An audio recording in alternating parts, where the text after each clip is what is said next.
أعوذ بالله من الشيطان الرجيم.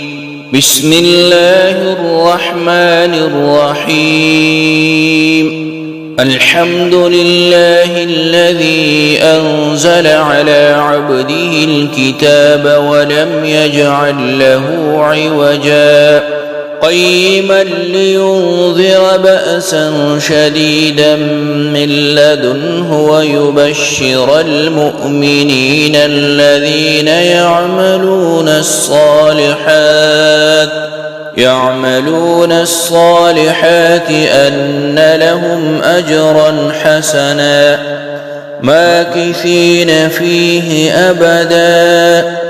وينذر الذين قالوا اتخذ الله ولدا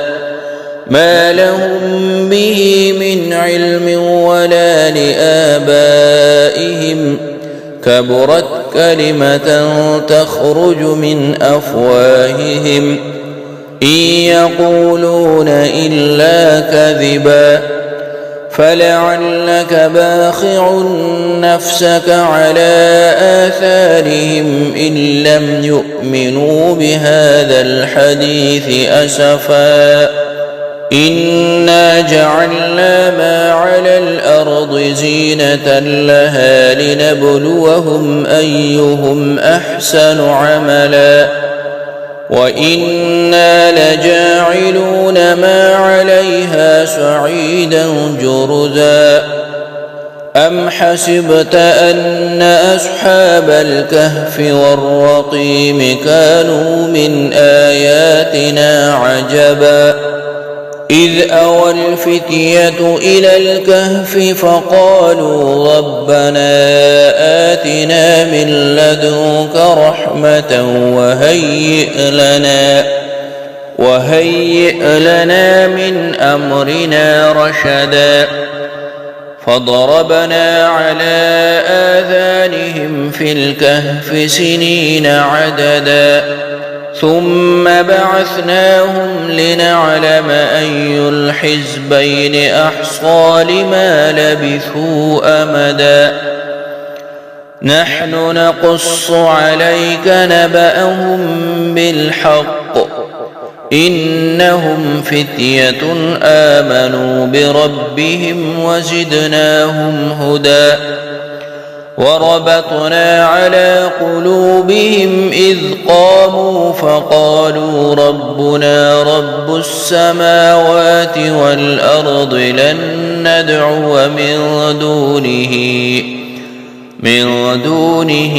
إلها لقد قلنا إذا شططا هؤلاء قومنا اتخذوا من دونه آلهة لولا يأتون عليهم بسلطان بين فمن أظلم ممن افترى على الله كذبا وإذ اعتزلتموهم وما يعبدون إلا الله فأووا إلى الكهف ينشر لكم ربكم من رحمته ويهيئ لكم من أمركم مرفقا وترى الشمس إذا طلعت تزاور عن كهفهم ذات اليمين وإذا غربت تقرضهم ذات الشمال وهم في فجوة منه ذلك من آيات الله من يهد الله فهو المهتد ومن يضلل فلن تجد له وليا مرشدا وتحسبهم أيقاظا وهم رقود ونقلبهم ذات اليمين وذات الشمال وكلبهم باسط ذراعيه بالوصيد لو اطلعت عليهم لوليت منهم فرارا ولملئت منهم رعبا وكذلك بعثناهم ليتساءلوا بينهم قال قائل منهم كم لبثتم قالوا لبثنا يوما أو بعض يوم قالوا ربكم أعلم بما لبثتم فابعثوا أحدكم بورقكم هذه إلى المدينة فلينظر أيها أزكى طعاما فليأتكم برزق منه وليتلطف ولا يشعرن بكم أحدا إنهم إن يظهروا عليكم يرجموكم أو يعيدوكم في ملتهم ولن تفلحوا إذا أبدا وكذلك أعثرنا عليهم ليعلموا أن وعد الله حق وأن الساعة لا ريب فيها إذ يتنازعون بينهم أمرهم فقالوا بنوا عليهم بنيانا ربهم أعلم بهم قال الذين غلبوا على أمرهم لنتخذن عليهم مسجدا سيقولون ثلاثة رابعهم كلبهم ويقولون خمسة سادسهم كلبهم رجما بالغيب ويقولون سبعة وثامنهم كلبهم قل ربي أعلم بعدتهم ما يعلمهم إلا قليل فلا تمار فيهم إلا مراء ظاهرا ولا تستفت فيهم منهم أحدا ولا تقولن لشيء إني فاعل ذلك غدا إلا أن يشاء الله واذكر ربك إذا نسيت وقل عسى أن يهديني ربي لأقرب من هذا رشدا ولبثوا في كهفهم 300 سنين وازدادوا 9 قل الله أعلم بما لبثوا له غيب السماوات والأرض أبصر به وأسمع ما لهم من دونه من ولي ولا يشرك في حكمه أحدا واتل ما أوحي إليك من كتاب ربك لا مبدل لكلماته ولن تجد من دونه ملتحدا واصبر نفسك مع الذين يدعون ربهم بالغداة والعشي يريدون وجهه ولا تعد عيناك عنهم تريد زينة الحياة الدنيا ولا تطع من أغفلنا قلبه عن ذكرنا واتبع هواه وكان أمره فرطا وقل الحق من ربكم فمن شاء فليؤمن ومن شاء فليكفر إنا أعتدنا للظالمين نارا أحاط بهم سرادقها وإن يستغيثوا يغاثوا بماء كالمهل يشوي الوجوه بئس الشراب وساءت مرتفقا إن الذين آمنوا وعملوا الصالحات إنا لا نضيع أجر من أحسن عملا أولئك لهم جنات عدن تجري من تحتهم الأنهار يحلون فيها من أساور من ذهب ويلبسون ثيابا خضرا من سندس واستبرق متكئين فيها على الأرائك نعم الثواب وحسنت مرتفقا. واضرب لهم مثل الرجلين جعلنا لأحدهما جنتين من أعناب وحففناهما بنخل وجعلنا بينهما زرعا كلتا الجنتين آتت أكلها ولم تظلم منه شيئا وفجرنا خلالهما نهرا وكان له ثمر فقال لصاحبه وهو يحاوره أنا أكثر منك مالا وأعز نفرا ودخل جنته وهو ظالم لنفسه قال ما أظن أن تبيد هذه أبدا وما أظن الساعة قائمة ولئن رددت إلى ربي لأجدن خيرا منها منقلبا. قال له صاحبه وهو يحاوره أكفرت بالذي خلقك من تراب ثم من نطفة ثم سواك رجلا لكن هو الله ربي ولا أشرك بربي أحدا. ولولا إذ دخلت جنتك قلت ما شاء الله لا قوة إلا بالله إن ترني أنا أقل منك مالا وولدا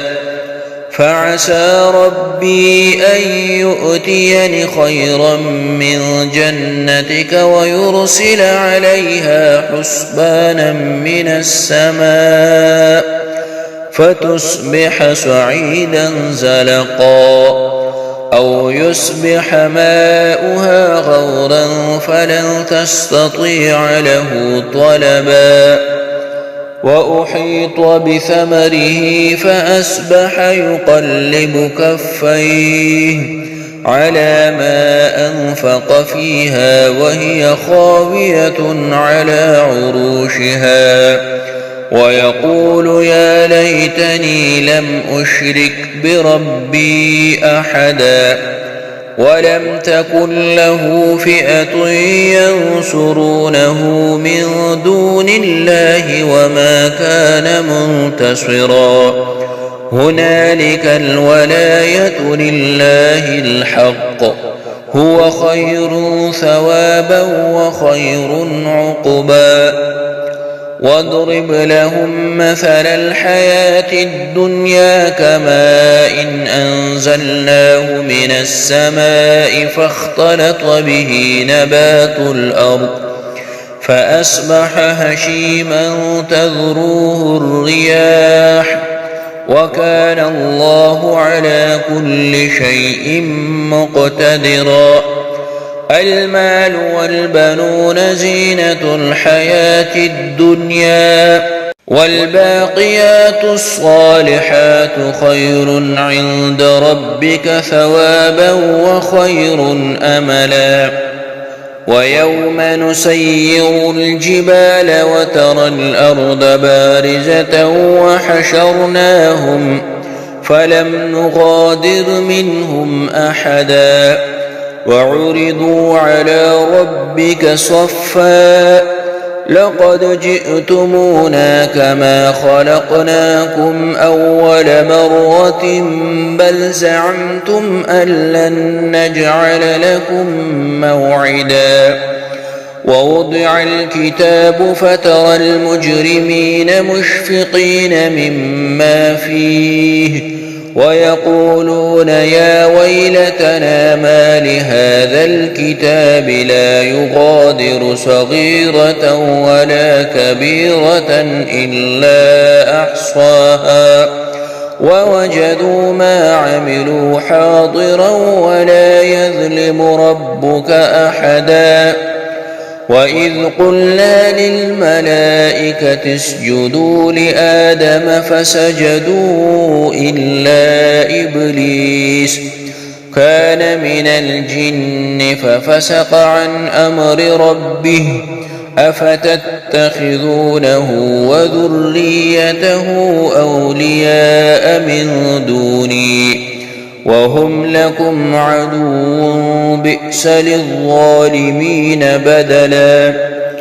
ما أشهدتهم خلق السماوات والأرض ولا خلق أنفسهم وما كنت متخذ المضلين عضدا ويوم يقول نادوا شركائي الذين زعمتم فدعوهم فلم يستجيبوا لهم وجعلنا بينهم موبقا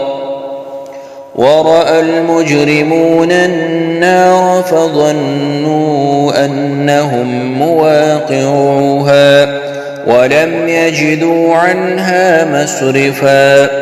ولقد صرفنا في هذا القرآن للناس من كل مثل وكان الإنسان أكثر شيء جدلا وما منع الناس أن يؤمنوا إذ جاءهم الهدى ويستغفروا ربهم إلا أن تأتيهم سنة الأولين أو يأتيهم العذاب قبلا وما نرسل المرسلين إلا مبشرين ومنذرين ويجادل الذين كفروا بالباطل ليدحضوا به الحق واتخذوا آياتي وما أنذروا هزوا ومن أظلم ممن ذكر بآيات ربه فأعرض عنها ونسي ما قدمت يداه إنا جعلنا على قلوبهم أكنة أن يفقهوه وفي آذانهم وقرا وإن تدعهم إلى الهدى فلن يهتدوا إذن أبدا وربك الغفور ذو الرحمة لو يؤاخذهم بما كسبوا لعجل لهم العذاب بل لهم موعد لن يجدوا من دونه موئلا وتلك القرى أهلكناهم لما ظلموا وجعلنا لمهلكهم موعدا وإذ قال موسى لفتاه لا أبرح حتى أبلغ مجمع البحرين أو أمضي حقبا فلما بلغا مجمع بينهما نسيا حوتهما فاتخذ سبيله في البحر سربا فلما جاوزا قال لفتاه آتنا غداءنا لقد لقينا من سفرنا هذا نصبا قال أرأيت إذ أوينا إلى الصخرة فإني نسيت الحوت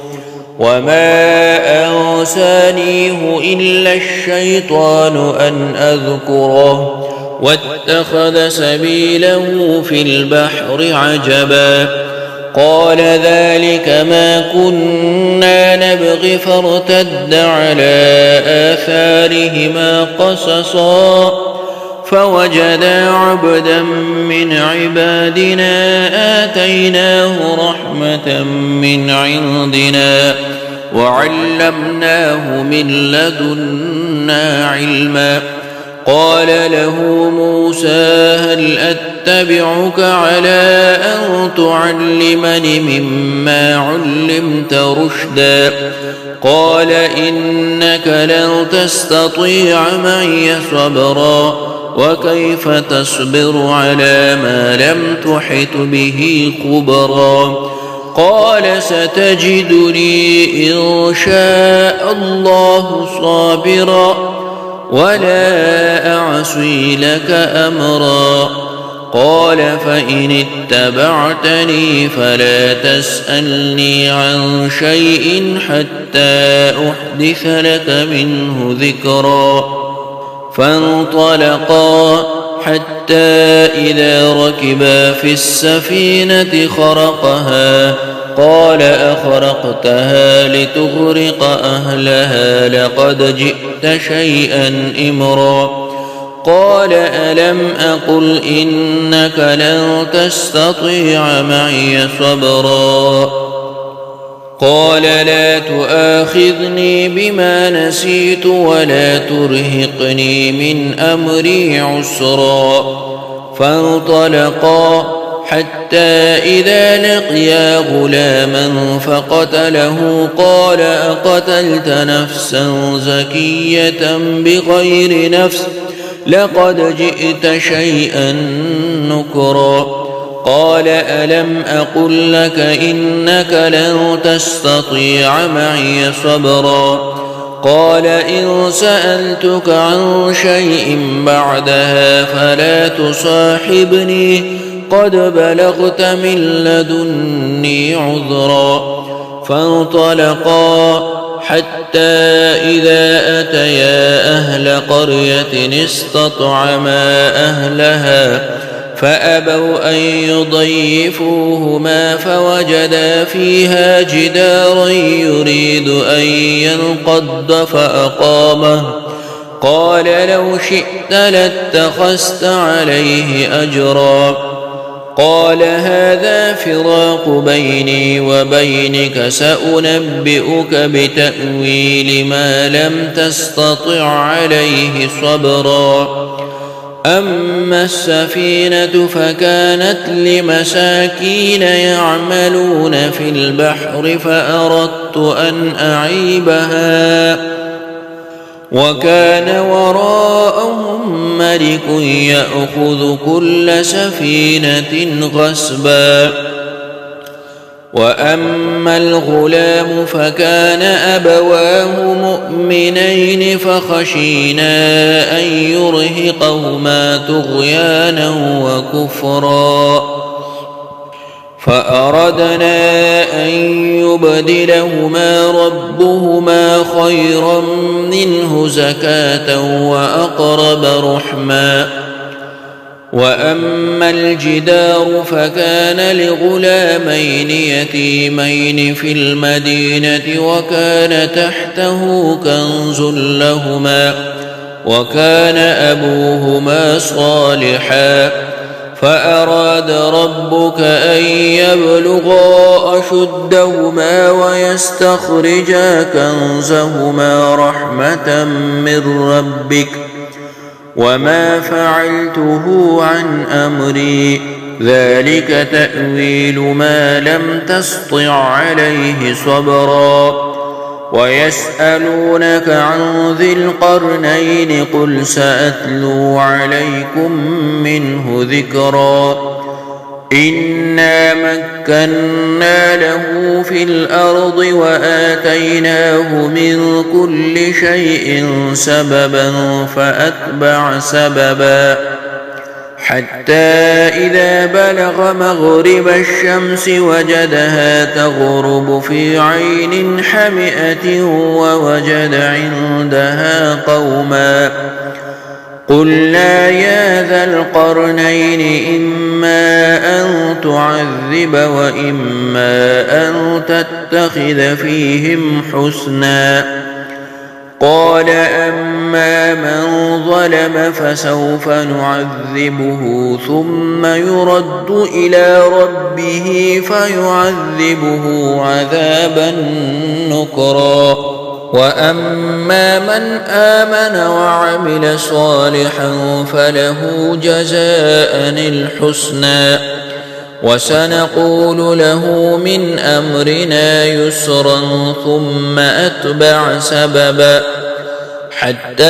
إذا بلغ مطلع الشمس وجدها تطلع على قوم لم نجعل لهم من دونها سترا كذلك وقد أحطنا بما لديه خبرا ثم أتبع سببا حتى